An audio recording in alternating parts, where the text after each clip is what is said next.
tema de hoy entonces, ¿cuál es? Vida cotidiana y pensamiento crítico.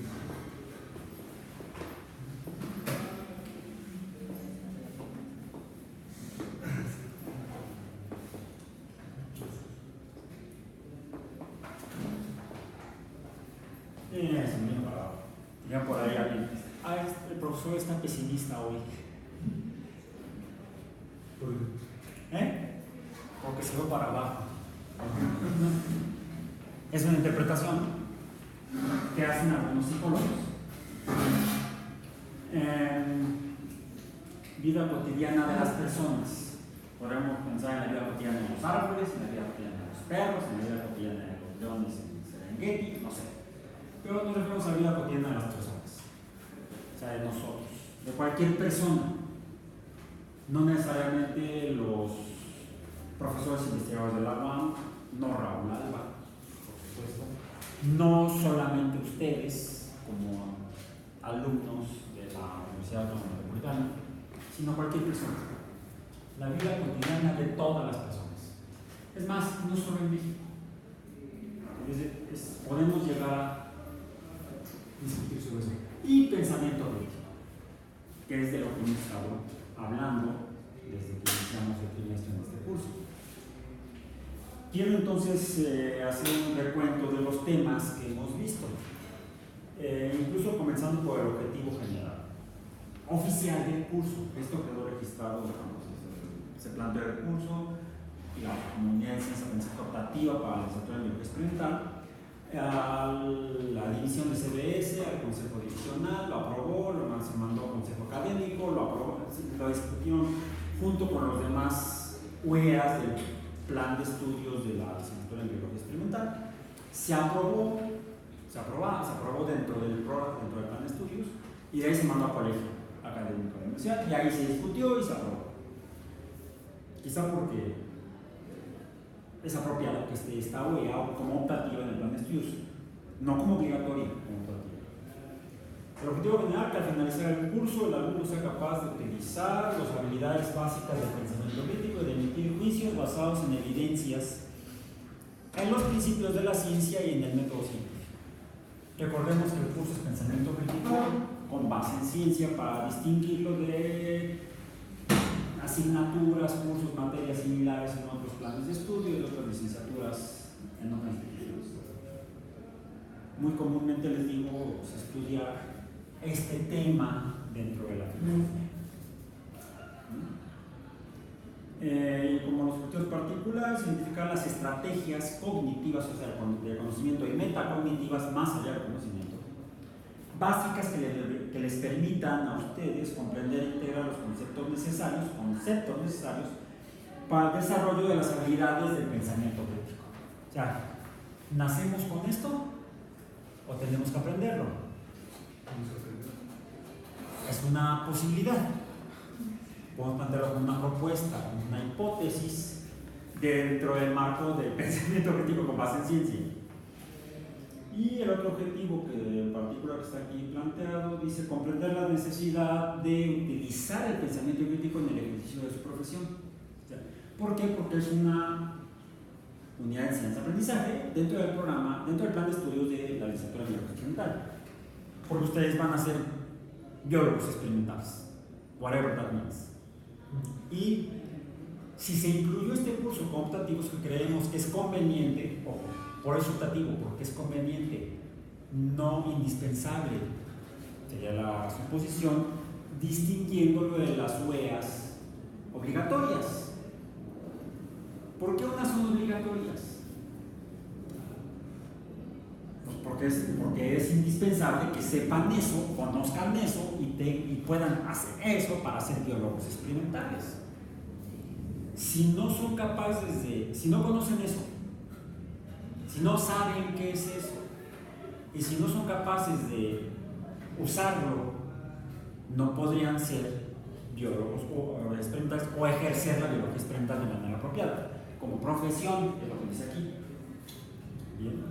El hecho de que se haya incluido como optativa hace suponer que es necesario, pero no indispensable. ¿Qué es y qué hace un biólogo experimental? ¿Cuál es la profesión? ¿Qué hace en la profesión un biólogo experimental? Han leído el plan de estudios y quizá por eso se interesaron, dijeron, yo quiero estudiar eso. ¿Por qué? Porque yo quiero ser eso cuando sea grande. Algún día. ¿Sí? Yo algún día espero ser biólogo experimental. De hecho, ya no soy biólogo experimental. Fui biólogo experimental. Ahora soy biólogo teórico. Pues, acotándolo mucho en cuanto al significado literal de las palabras. ¿Sí? Pero si recuerdan, ¿lo traen por ahí su plan de estudios? ¿No lo traen? ¿Sí se acuerdan? Más o menos. Ok, ¿qué hace un biólogo experimental o bióloga experimental? Un profesional de la biología experimental, ¿qué hace? ¿En México o en el mundo? Pues primero, bueno, yo recuerdo que decía algo así como comprender los procesos biológicos a distintos niveles de organización, ¿no? O sea, desde celular hasta... Desde el celular, de hecho, desde el subcelular, porque es desde el molecular para arriba, hasta ecosistemas completos. Debe ser capaz de poder estudiar para entender y quizá utilizar, porque no va a ser un ingeniero, el ingeniero es el que utiliza. Aunque conozco colegas que se dedican, biólogos experimentales que se dedican a trabajos en el ámbito de la ingeniería. De hecho, ni siquiera biólogos experimentales, biólogos que trabajan en el ámbito de la ingeniería y ya después de años son más ingenieros que biólogos. ¿Bien? Okay. La ingeniería, decía un maestro de la UNAM, es el arte de transformar a la naturaleza. Nada más como información adicional. Dato adicional. Y el contenido sintético, muy sintetizado en el programa, establece introducción al pensamiento crítico. ¿Qué carambas es eso? Sería en español mexicano. Estándares intelectuales, o sea, lo que sería común, el estándar, el promedio, lo que todos deben manejar intelectualmente en el ámbito del pensamiento crítico con base en ciencia. Luego, elementos del pensamiento crítico. Ya debemos identificar y quizá usar esos elementos que nos permiten, que están incluidos en los estándares. Y finalmente, habilidades y estrategias de pensamiento crítico, o sea, ¿cómo lo usamos? Ya vimos qué es, cuáles son sus propiedades, cuáles son los elementos que tienen esas propiedades con los que se construye esta forma de pensar crítica, y luego cómo lo hacemos, cómo lo usamos. Hasta ahorita hemos terminado de revisar, de atender la primera parte, el primer contexto del programa, que es ¿qué es el pensamiento crítico? Con base en ciencia. Eso era el pensamiento crítico, del pensamiento mágico al pensamiento científico. Es decir, en el ámbito de la ciencia o del que vimos llamado método científico, el pensamiento crítico sería realmente el uso de los métodos de la ciencia o del método científico para pensar. Tiene algunas características y ya ustedes revisaron. Vimos si tenía sentido la existencia de esto en algunas actividades que suceden todos los días. ¿Cuál fue? Lo primero que vieron. ¿Eh? Más fuerte que no escucho. La película. La película. Lo primero fue que tenían la película de 12 hombres en Pugna, ¿sí? Donde se ve que efectivamente una persona que formalmente no es un científico, un arquitecto, tiene esta forma de pensar cuando le hacen un encargo social muy importante, decidir la vida de una persona, de otra persona. Luego el segundo tema fue falacias e ilusiones, y vimos que pensamos sobre lo que experimentamos, sobre lo que vemos, sobre lo que interactuamos, a través de nuestros sentidos biológicos naturales, y ese es el problema. Nuestros sentidos pueden, por cómo son, incluso con base en nuestro conocimiento profesional, biológico, de la biología, entonces a nivel molecular podemos entender cómo funcionan los sentidos. ¿Cómo funciona la vista? ¿En qué se basa la función biológica de la vista? En la interacción luz-materia, que la luz modifica la materia, las moléculas que están responsables de la visión, las moléculas que se encuentran en las células del fondo del ojo de la retina, y cómo es procesado todo eso y nos puede engañar la vista, ¿sí? Por cómo funciona. Nos puede engañar el oído. De repente escuchamos un ruido, volteamos para allá y no hay nada, no, porque había quizá un objeto material grande acá, más bien de aquel lado, de allá, volteamos para allá, y ahí no vimos nada que pudiera haber producido el sonido o el ruido, y quizá lo que escuchamos fue el eco. No sé si les ha pasado que van por la calle y oyen un ruido fuerte, como si no me celular, lo voy a silenciar. Y el sonido no proviene de donde lo escuchamos. ¿Por qué? Porque el sonido son ondas que se reflejan, es el eco. Entonces se desvían y pueden provenir la fuente del sonido original de una dirección distinta de la cual la percibimos. Entonces el oído también puede ser engañado. El tacto puede ser engañado. ¿Sí? Recuerdo una experiencia que hicimos, alguien que hizo el profesor de psicología en la preparatoria.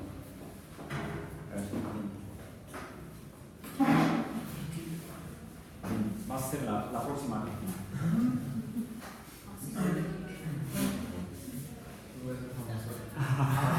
Las consecuencias. Si parte aquí, viendo para allá, porque es que si vean que no, te voy a levantar un poco la playera para hacer que tengo en la mano dos puntos. La parte de espalda. A ver, ¿cuántos puntos de presión sientes? Dos. ¿Y ahora? Dos también. ¿Ahora? Uno. Ok. ¿Ahora? Uno. ¿Ahora? Dos tal vez. Tal vez. Dudó hace rato. Sí, pues no Y sabía. depende de las. Cuando dudaste fue porque primero fue efectivamente uno y luego fueron las dos casi juntas. Entonces el estímulo está demasiado cercano y uno no decide, no puede discernir claramente lo que está sintiendo, como no pudimos discernir lo que estábamos viendo cuando estaba la imagen, cuando estaba hacia adelante. Era un experimento, no tortura. La tortura es la clase. Ok. Entonces, el sentido del tacto también puede ser engañado. ¿Cuál nos falta? Oído, vista, tacto, gusto. ¿Hay algo? ¿Cómo funciona el gusto? ¿Cuál nos falta? El olfato. ¿Cómo funciona el olfato? Nos dicen los modelos más simples que el gusto es la lengua y el olfato es la nariz. ¿Han estado gripados? Sí. Y cuando son agripados, están constipados. ¿Y qué tal cuando comen y están agripados? Sabe a cartón. Porque el gusto y el olfato están interactúan cotidianamente, interactúan de manera natural. Entonces, la afectación de uno, efectos en uno afectan al otro. Como en el caso de los fumadores, por todo el montón de porquerías que se meten a través de las vías aéreas superiores, los miméticos de neurotransmisores que contiene el tabaco, por ejemplo, van, vamos a decir, gastando a a los receptores de las células correspondientes de las glucosas. Entonces van perdiendo el sentido del gusto, y al ir perdiendo el sentido del gusto van perdiendo el sentido del olfato. Entonces yo por eso mejor no fumo nada. Primero nunca me llamó la atención. 2 veces me dieron a chupar un pitillo, bueno, 2 pitillos, 2 cigarrillos. Y luego, ¿qué? Fue mi hermano la primera vez. La segunda ocasión, 2 amigos en la secundaria. Lo mismo. O sea, un segundo intento, ok, no me creo. Quizá yo tenía, todavía no estudiaba formalmente ciencia, pero yo tenía cierta intuición. Y quizá había leído, no quizá, así había leído algunos textos para niños sobre ciencia. Quizá por eso estudié finalmente una carrera científica, porque me bombardeaban por todos lados y me gustó. Igual pueden haberme bombardeado y haberle yo tomado fobia. Me gustó. Entonces, hice el experimento 2 veces y no encontré resultados satisfactorios. Okay. No le encontré el chiste emocionalmente, no le encontré el gusto. Pues es que no me sabe nada, ni siquiera estaba yo ocupado. ¿Sí? No tenía el problema de salud bucal, nada. Y no le tomé el gusto, entonces por eso no. Y lo que sí me afectó fue luego el trabajo profesional que hice en los primeros años. Tuve que trabajar con diferentes solventes orgánicos. En otras épocas en las que éramos menos conscientes, y había menos información de los efectos. O sea, si con las manos, así cuántas. Sí. Ok. Dermatitis crónica. Sí. Además, no había los guantes. Conforme estábamos trabajando, nos damos cuenta que algo nos puede estar pasando. Entonces, buscamos guantes en el comercio especializado, donde venden los equipos y materiales para ciencia, los proveedores de los equipos y materiales para ciencia, para trabajo científico, y sí veías en los catálogos unos guantes preciosos que no venían en México. En México, en aquellas épocas, encontrabas unos que se fabricaban en el país. Por cierto, aquí la fábrica estaba en Iztapalapa. No, Adex. Y tenían lo que llamaban guantes industriales, guantes de uso industrial. Eran unos guantes negros, parecían como de neopreno, pero no eran neopreno, no sé qué era. Porque además no decía en la envoltura ni en el guante decía cuál era el material. En otras épocas de otra regulación mucho más laxa o inexistente en cuanto a salvaguarda de la salud para el trabajo. Entonces nada más comprábamos guantes industriales. Eran unos guantes negros, que había 2 largos, uno que llegaba hasta aquí, otro que llegaba hasta acá. ¿Sí? Que era lo que se usaban en la industria cuando tenían que manejar sustancias peligrosas. Y eran muy gruesos, eran negros, gruesos. De entrada, los dedos eran más cortos que mis dedos, entonces no me quedaban. Lo cual podía dar lugar a que no pudiera yo sujetar bien los materiales y provocara un accidente. Se provocaba un accidente. Y para terminarla de complicar, la superficie de los guantes era lisa, de la palma. Entonces, si el material estaba ligeramente húmedo o mojado, se te resbalaba como jabón, el material de vidrio. No, pues entonces, yo solamente usaba esos guantes cuando tenía que preparar la mezcla crónica para el lavado de las pipetas.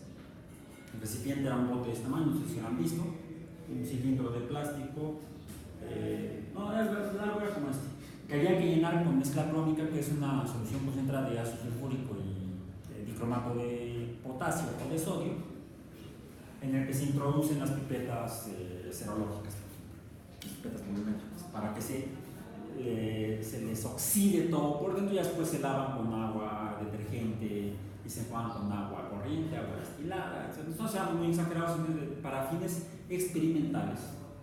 Usábamos, después de que lavábamos con la mezcla crónica, luego enjuagábamos con agua corriente, luego lavábamos con escobillón las pipetas con un detergente especial para laboratorios, un detergente libre en fosfatos. Los lavábamos, los enjuagábamos con agua corriente, luego los enjuagábamos con agua destilada y luego las enjuagábamos con agua bidestilada. Porque nosotros en el laboratorio trabajábamos sobre fenómenos de translocación de iones en membranas y probábamos las soluciones artificiales de lo que simulaba el sistema membranal iónico con soluciones diluidas de iones metálicos, sodio, potasio, litio, cesio. Críticas, sí, ¿no? Con 10 a lo menos 6 molar, por ejemplo. Entonces, cualquier poquito de sodio que le entrara del agua de la llave, valió queso el experimento. Ya no sabes qué estabas dando. Entonces, sí teníamos toda la precaución para cuidar el experimento, pero no teníamos la precaución para cuidar con nosotros. Porque no había con qué, no había materiales. Estoy hablando de la primera mitad de la década de los 80, entre 1981 y 82, que fue cuando empecé mi trabajo experimental como estudiante de servicio social. ¿Sí? ¿Estoy vivo? Sí, estoy vivo. Sobreviví. Entonces, por eso tengo dermatitis crónica en las manos. ¿Qué más tengo? No sé, como decía mi abuelita, de algo me de morir. También cometí errores en alguna ocasión, fui a dar al hospital, sigo vivo. Entonces ya algo me de morir. Luego, el segundo tema fue entonces falacias, ilusiones, engaños, autoengaños, que a veces depende de nuestra naturaleza biológica y cómo estamos hechos por moléculas y cómo las moléculas se comportan de acuerdo a las leyes de la física. ¿Bien?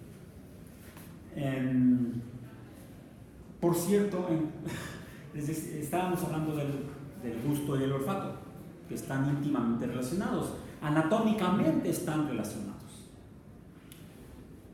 Bueno, también se pueden influir el gusto por la vista. El gusto puede ser engañado por la vista. Ya pusiste cara, ¿qué? Son en las respuestas que se hace, ¿cómo se llama? La respuesta preliminar, cuando se hacen pruebas de... Organolépticas. Pruebas organolépticas. Bueno, organoléptico es la palabra dominguera para el sabor. Sí, cuando se hacen Sí. pruebas, ¿no? Se les cambia la luz a los focos y...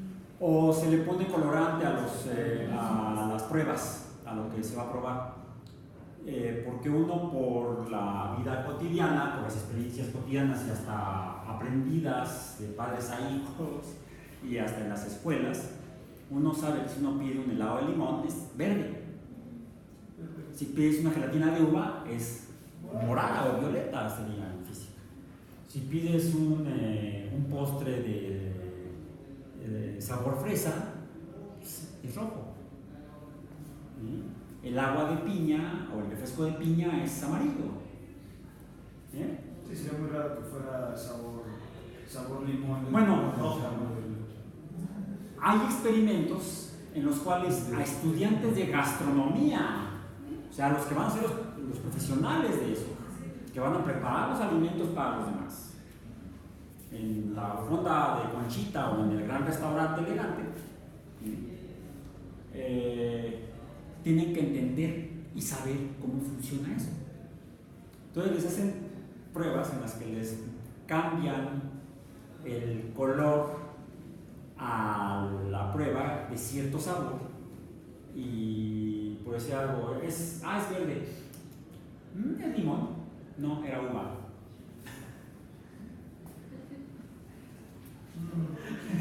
Es como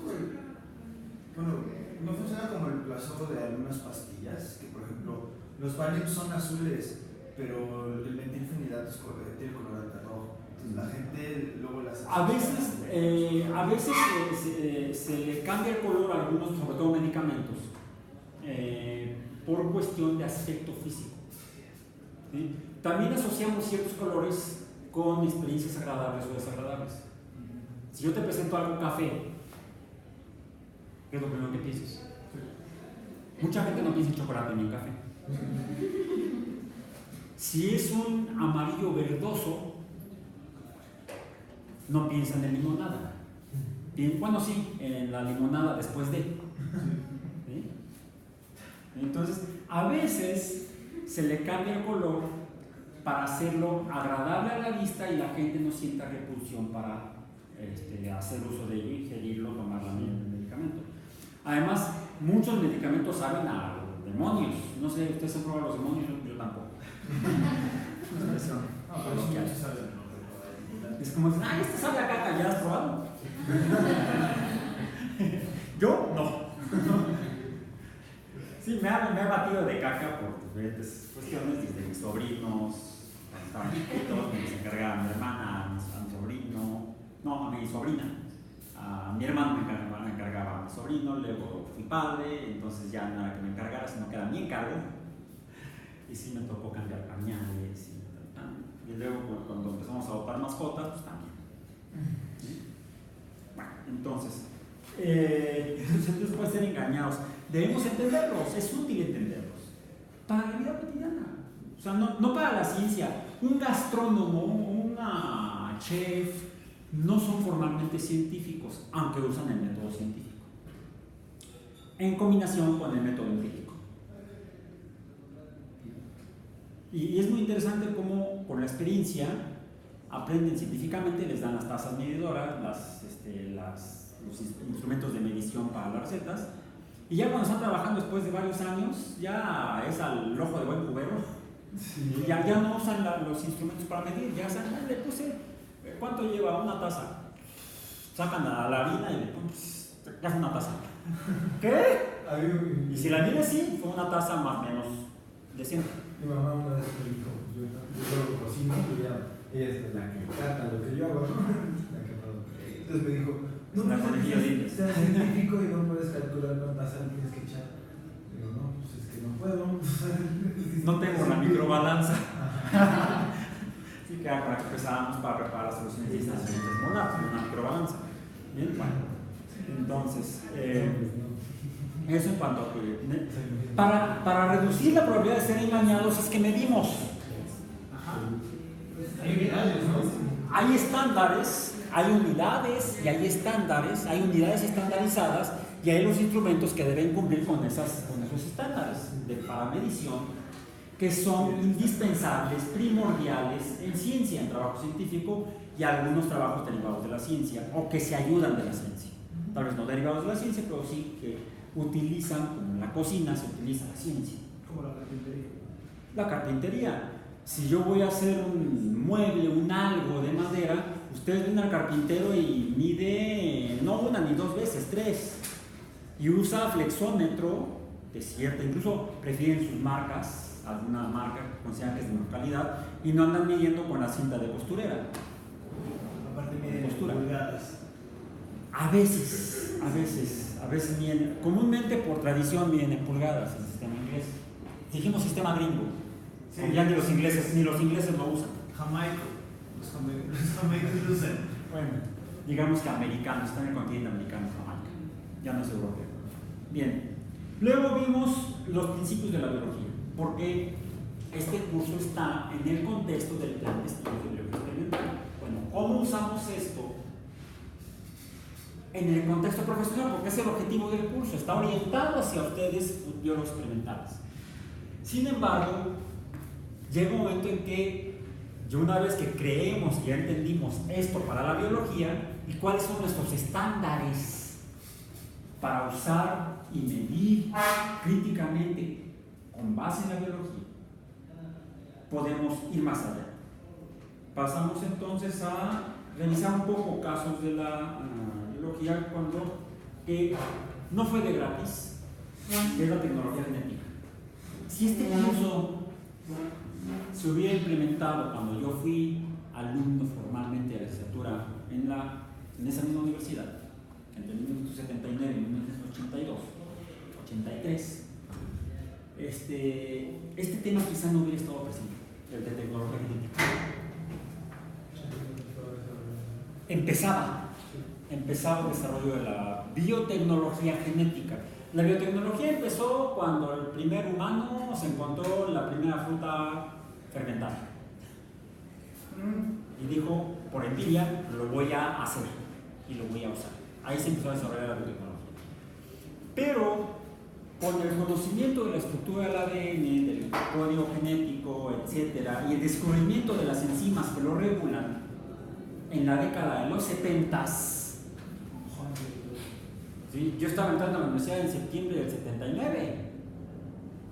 Apenas estaba en las revistas científicas y empezaba a aparecer en los primeros libros de texto el descubrimiento de las nucleasas, de las endonucleasas, y formalmente no estaba en los libros de texto ni de chiste la transcriptasa reversa. El Leninger no existía. No, el Leninger sí existía. La primera edición del Leninger se publicó en 1975. No, 72. 70 o 72 fue la primera edición del Leninger. Biochemistry o bioquímica. No, el libro más popular de bioquímica junto con el Leninger era el Schreier. ¿A poco lo estoy viendo también? Sí, no, también desde aquella época. ¿Sí? Pero a mí me tocó estudiar bioquímica, los 2 cursos de bioquímica, no, 3 cursos de bioquímica, con la segunda edición de Leninger. El azul. El azul Del punto. no es un punto. Es lo que yo trabajaba, y sigo, es mi tema de investigación, los ionóforos. Es un ionóforo. No sabíamos qué eran los ionóforos, dibujábamos como puntos en medio de 2 rayas con flechas que entraban, que subían o bajaban. Es una membrana, un ionóforo, y no me acuerdo si es 1 o 2 flechas, no sé si es un antiporto o un biport, no me acuerdo. Ahí tengo mi Leninger, pero hace mucho que no veo la portada, hace mucho que no lo uso, de hecho. Y en 1985 yo ya había terminado la carrera. Ya estaba yo trabajando aquí, yo entré a trabajar aquí en junio del 84. Como profesor asistente. En 1985 salió todo el mundo decía, ya viene la tercera edición de Leninger. No. Fue la primera edición del Principios de Bioquímica de Albert Leninger y sus colaboradores. Porque Leninger murió al año siguiente, en el 86. Entonces ya la segunda edición de Principios de Bioquímica, aunque lleva el nombre de Albert Leninger, ya ella no pudo trabajar ahí, ¿no? ¿Habría sido posible? En fin. Entonces el tema de tecnología genética fue para cómo aplicamos lo que habíamos visto de los principios del pensamiento crítico para criticar la biología misma o las consecuencias de la biología. O sea, los 3 principios de los La manipulación genética en general. Vamos a retomar más adelante. Vimos que se puede, sí se puede. Sí, se puede hacer y se puede hacer para muchos fines. Ojo. Se podría hacer quizás hasta para dinosaurios. Las evidencias sugieren que no. Pero sí lo podemos hacer con mamuts, por ejemplo. Sí, con osos de las cavernas, con leones cavernarios también. Con especies de mamíferos y aves y reptiles extintos en los últimos 10.000 o 30.000 años, donde todavía encontramos tejido no mineralizado. Y podemos encontrar tal vez ácidos nucleicos, ADN, poco degenerado. ¿Sí? Por eso creo que revisamos tecnología genética. No vamos a abandonar el tema, lo vamos a retomar más adelante. Entonces, este curso es un continuo en que vamos ampliando la visión, pero al mismo tiempo enfocándonos en algunos casos particulares. Y antes de terminar la primera mitad de la sesión, quiero avanzar aquí. Luego pasamos a otro tema que fue el de extinciones con la puntuación naturales y antropogénicas. Y puse una incógnita, antropoceno. ¿Alguien lo cuestionó? El antropoceno significaría que los humanos están provocando un cambio sustantivo en las formas de vida en la Tierra, comenzando por su número. Una reducción muy importante, significativa en el número de especies. Extinciones. Por eso la pregunta es naturales y antropogénicas. ¿Cuál sería como conclusión de esa sesión? Si podríamos hablar de un antropoceno o no, o quién sabe. Yo creo que sí, porque incluso... Y por cierto, ya me di cuenta que cometí yo un error en cuanto a números, por mi mala memoria. Ese día hablé hasta el 70% de las especies de aves. No, ya después releí el artículo y no, lo que pasa es que me confundí en los números, ahora que puede recordarlos. Es muy fácil engañarse a uno mismo. Y el artículo decía que desde la década de los 70s se habría reducido el 30% de las especies de aves en Norteamérica.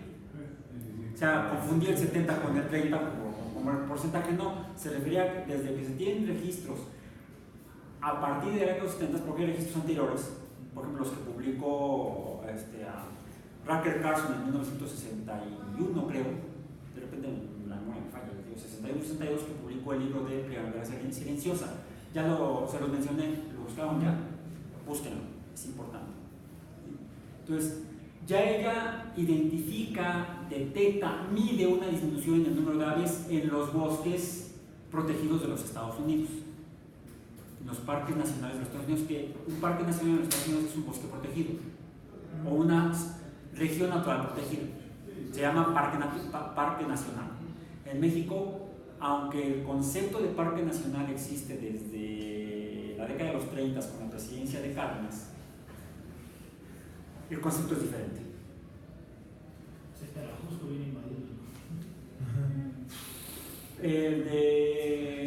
Hay uno por el norte de la ciudad, donde colinda la Ciudad de México, el Distrito Federal con el Estado de México, en la zona, y que va hacia la zona de Nopal.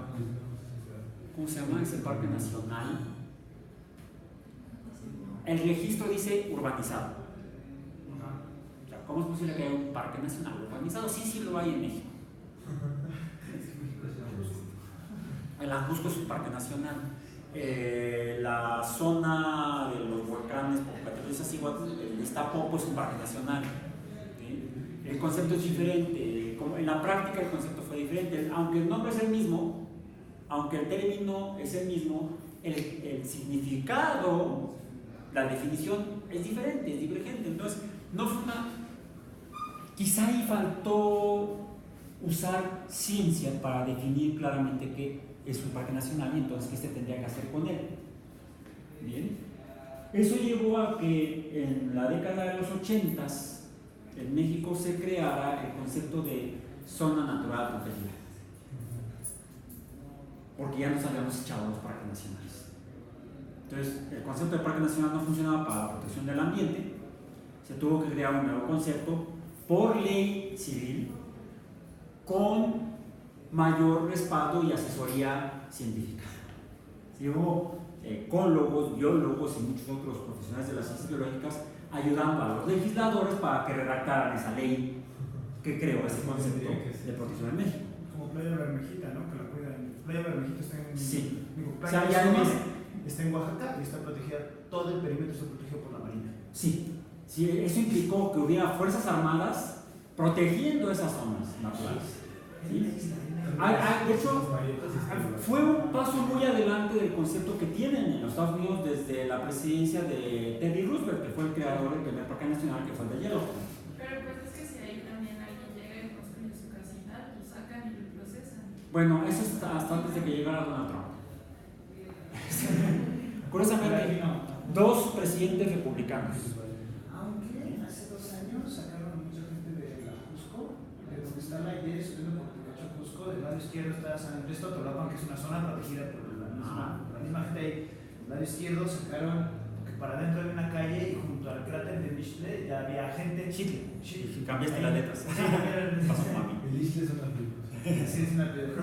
Y de ahí lo sacaron. Pero eso no entró el cascajo, o sea, destruyeron las casas y dejaron todo el cascajo ahí en el parque nacional. Bueno, el cascajo puede convertirse en sustrato.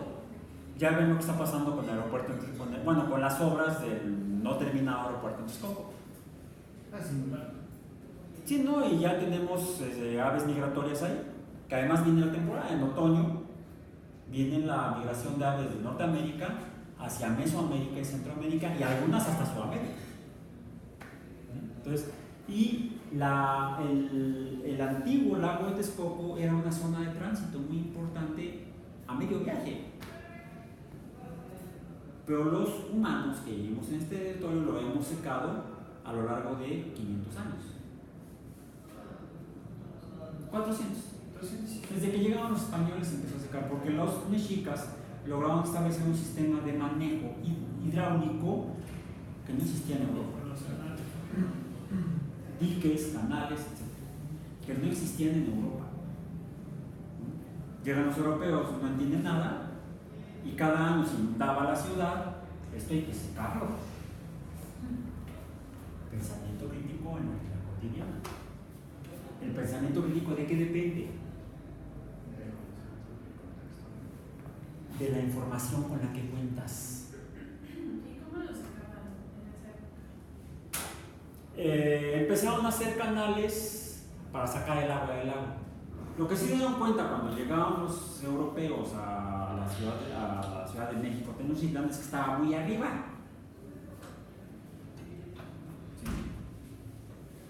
Con el tiempo incluso se midieron alturas, llegaron geógrafos, hubo luego geógrafos en la Nueva España, geógrafos una vez que se independizaba la Nueva España, la colonia española, en Madrid. Entonces siguen trabajando geógrafos muy importantes como García Cubas.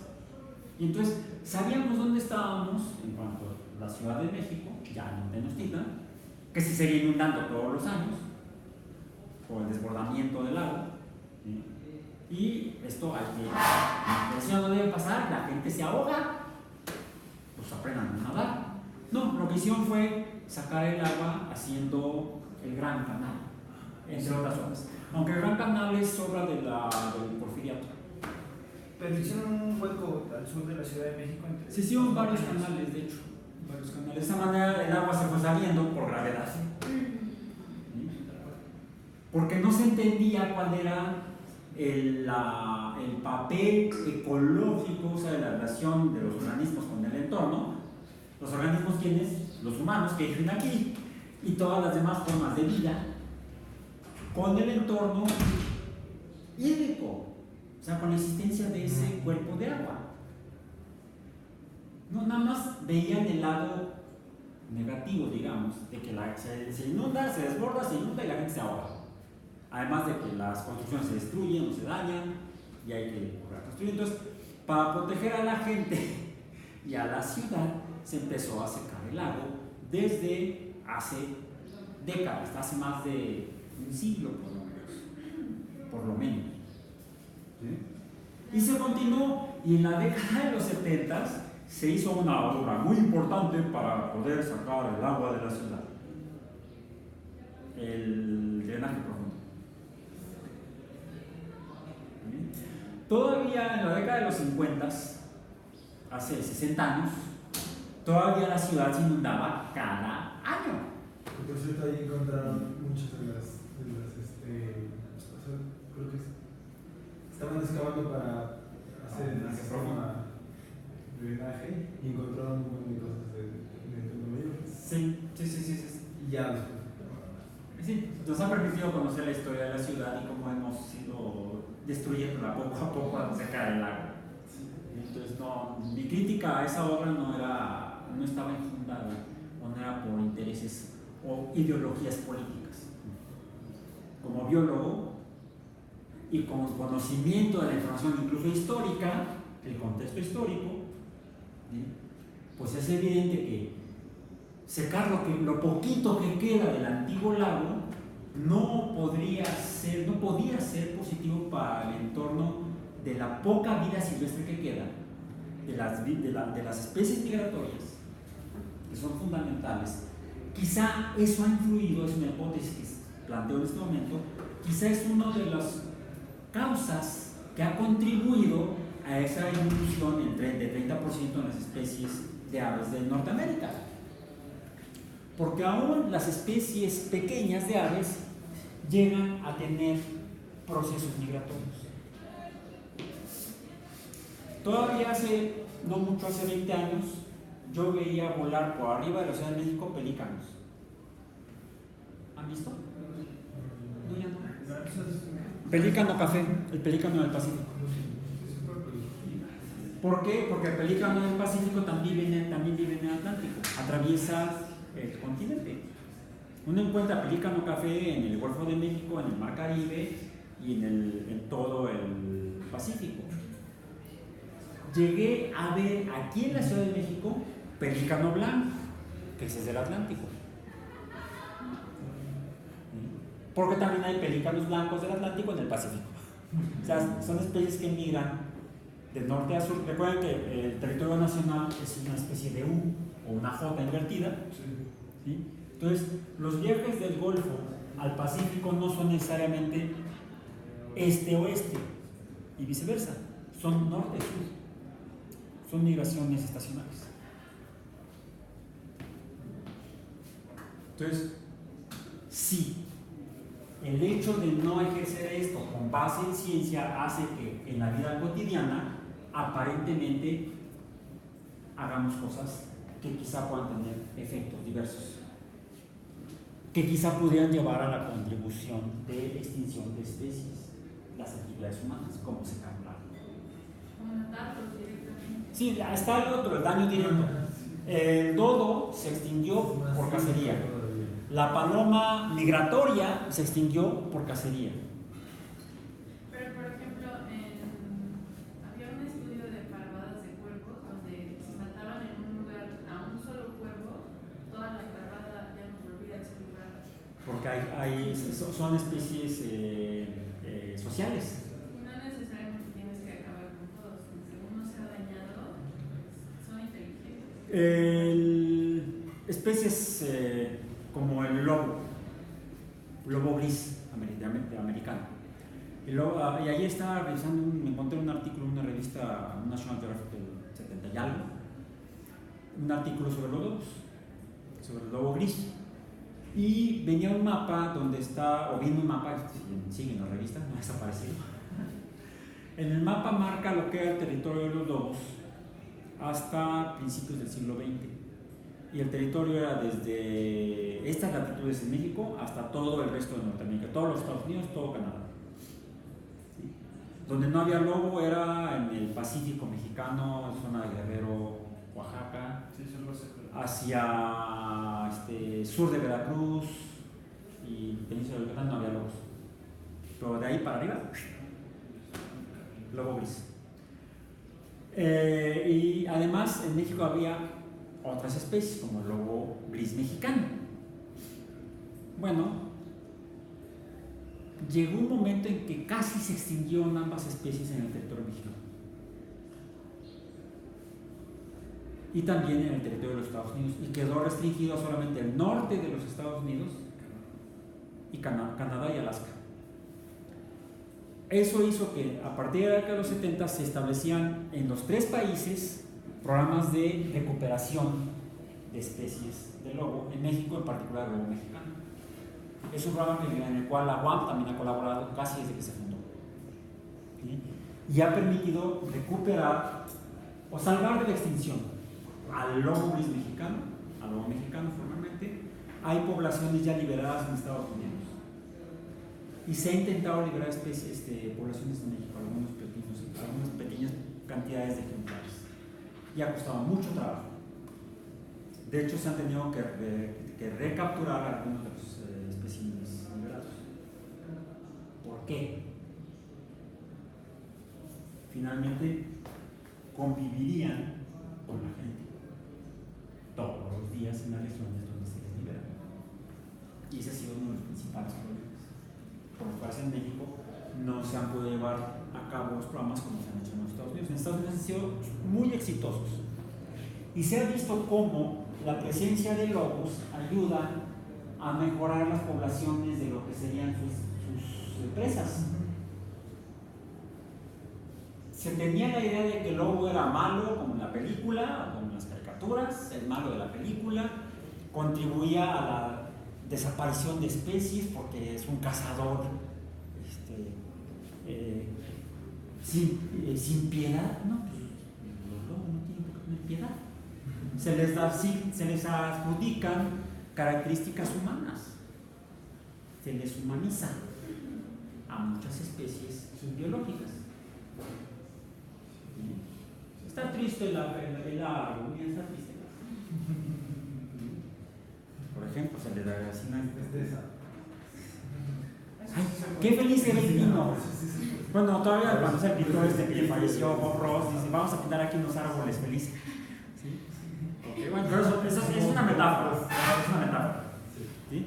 Pero, ¿cómo piensa la gente, cómo usa la gente esos conceptos?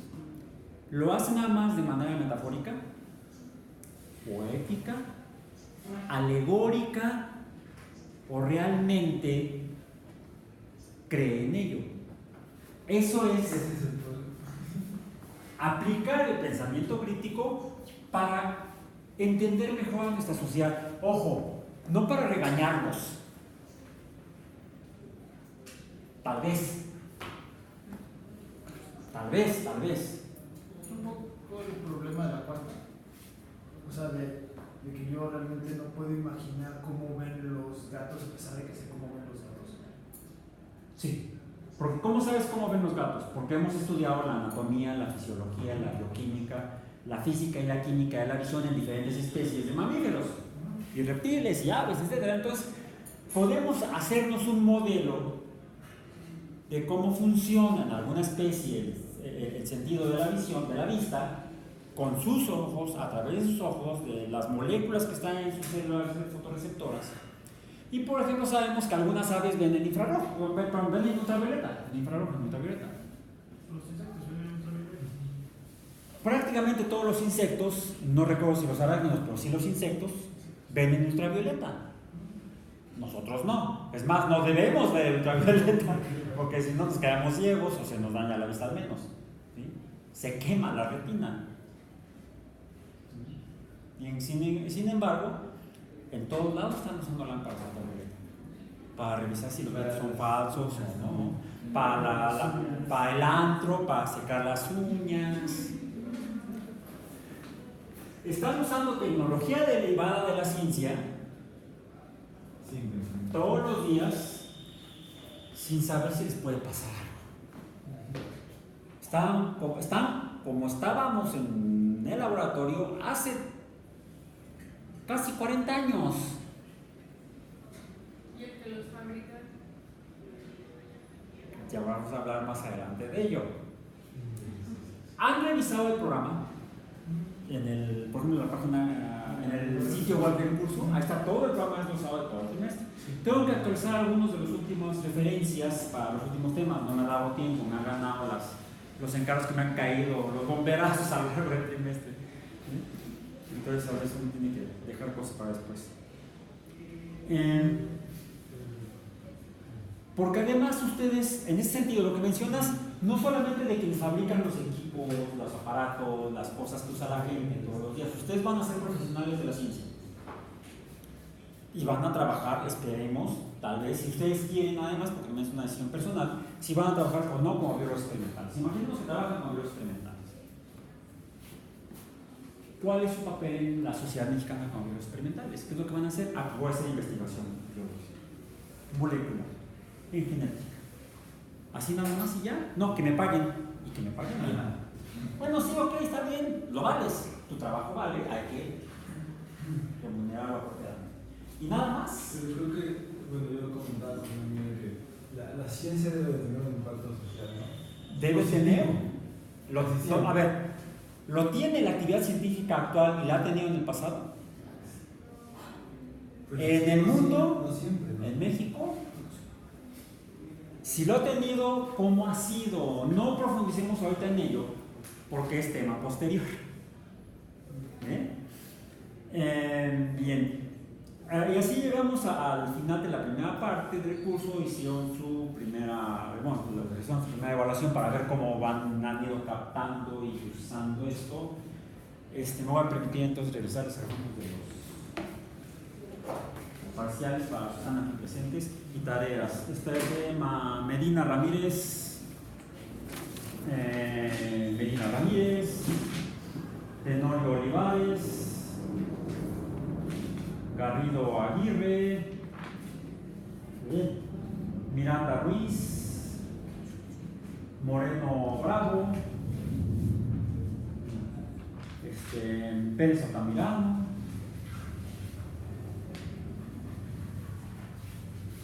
Ávila García, o Ávila, no Alba. De repente me dicen, profesor Ávila, no, Alba. Carla Ávila García, Rodríguez García, Garrido Aguirre, sí, dice. No, mejor me callo. Moreno Bravo, más que vienen dos en cada bolsita. González Vallejo, Escamilla Godínez, Reyes, Emiliano Campoy Flores, Galvez, Dey Carol Galvez, ajá. Miranda Ruiz, y López del Rosal, Abel Serna Mireles, y el último que tengo aquí es el de Fabra Escoto. Aquí. Ok, no lo pongo. Pues eso es justo los regreso. La calificación, ya revisaron, han entrado al sitio web, le han hecho pick o lo que sea a donde dice